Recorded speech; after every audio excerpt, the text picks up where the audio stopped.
Big thanks to Quincy and the whole research team for gathering all this material on Pierre Poilievre. Welcome to Canada's Summaries, everybody. I'm Mike, and with me, as always, is Jane. Hey, everybody. So, Jane, we've got a lot to get into this week.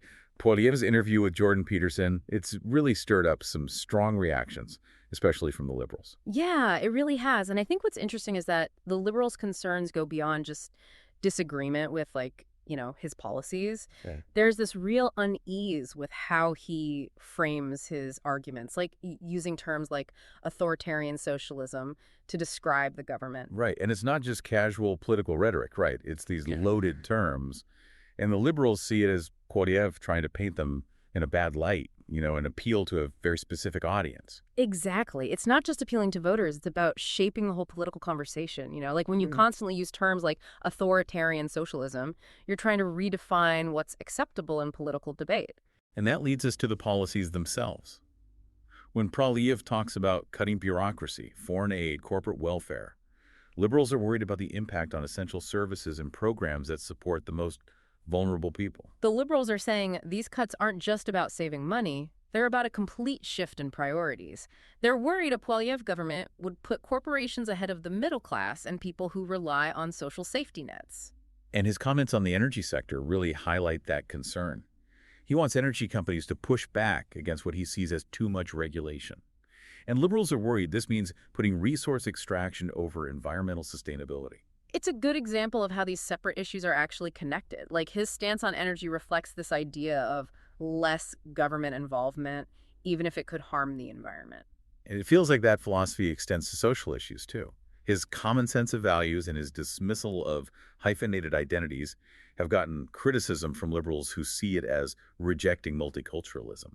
Yeah, hyphenated identities is often used to describe how Canadians embrace both their heritage and their Canadian identity. When Poilievre criticizes that, he's basically suggesting that these identities can't exist together and that a unified national identity should be the priority. And the Liberals say that kind of talk excludes people and downplays the contributions of diverse communities in Canada. Exactly. They see it as a move away from the mosaic model of multiculturalism, where different cultures coexist and enrich the country. It's like moving toward an approach where everyone has to conform to one dominant culture. So to really understand Poilievre's vision, we have to look closer at his own words from that interview with Jordan Peterson, where he talks about his goals and what a conservative government would look like under his leadership. Absolutely. Let's hear what he had to say. Well, he definitely didn't hold back, calling the current opposition communist and promising the biggest crackdown on crime in Canadian history. That's a pretty strong language even for a politician.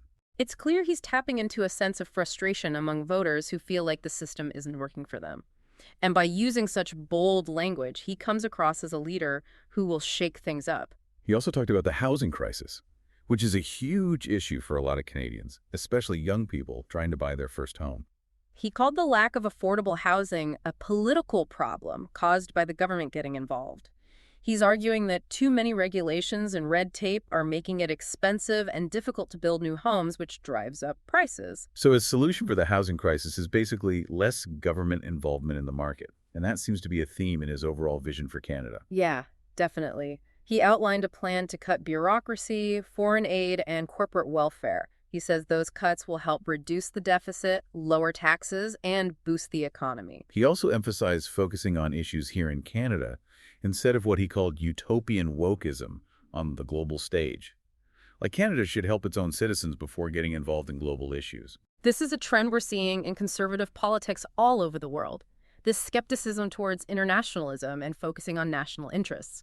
It's a big change from how Canadian foreign policy has been for decades. And it all comes back to his core philosophy of individual freedom and responsibility. Yeah. And the government staying out of people's lives. Exactly. He's painting a picture of Canada where people have more control over their own lives without the government interfering.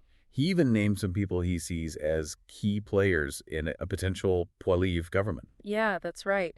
He mentioned Andrew Scheer because of his knowledge of how Parliament works, Leslyn Lewis for her work on infrastructure, and Jamil Javani, a former radio host connected to U.S. political figures. And Melissa Lantsman, too.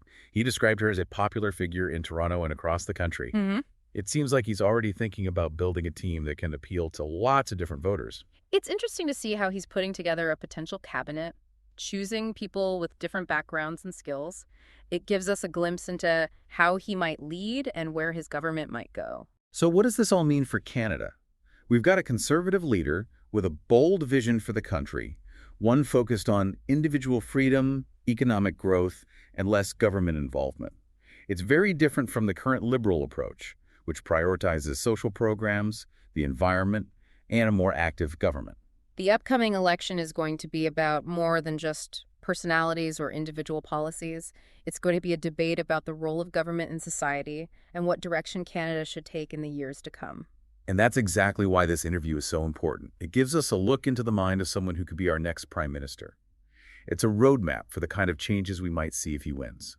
Canadians need to understand these different perspectives before they vote, to weigh the pros and cons of each vision for the country's future. Absolutely. This interview has definitely given us a lot to think about. It's not just theoretical either. We've seen how this vision from Poilievre has started to change the political landscape. His focus on affordability and his criticisms of government spending, that really connects with voters who are feeling the pinch of rising costs. Definitely, polls show he's tapped into this real feeling of discontent, especially among younger voters, struggling with housing costs and not a lot of economic opportunity. Right. It's like he's speaking directly to them. Exactly. He's gone beyond just the usual conservative talking points, like just lower taxes. Right. He's addressing student debt and the housing market, those issues that younger Canadians really feel locked out of.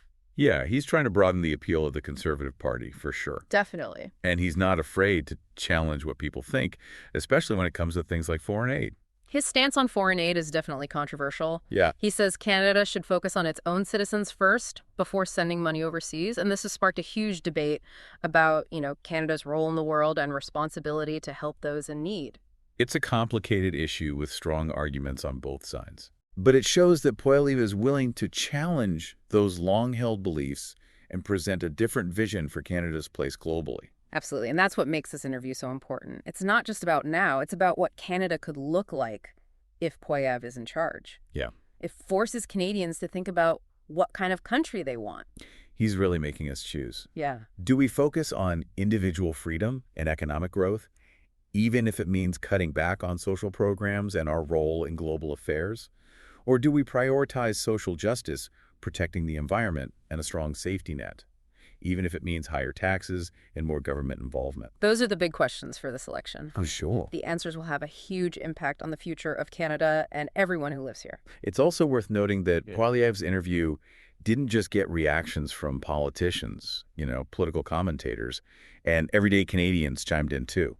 Oh, yeah. Agree or disagree. He got people talking. That's what a good politician does. Right. They start conversations, even disagreements. Love him or hate him, Pierre Poilievre is definitely shaking things up. He's a force to be reckoned with, for sure. This interview has given us a lot to think about. What really stood out to you, Jane? For me, it was Poilievre's focus on individual responsibility and how he criticizes what he sees as a culture of dependency. It comes up in a lot of his policies, and it really speaks to a certain group of people.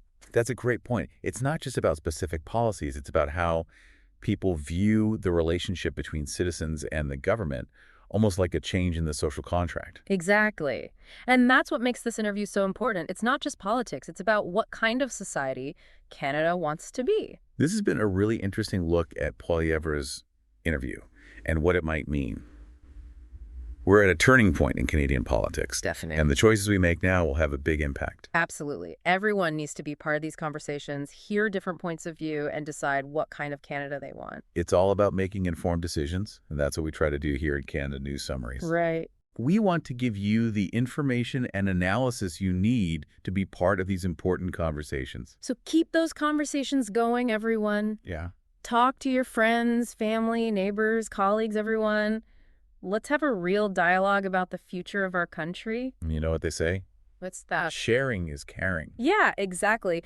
Tell your friends, family, colleagues, anyone who might be interested, in these big questions about Canada's future. Because it's through conversations like these that we really shape where the country is going. For sure.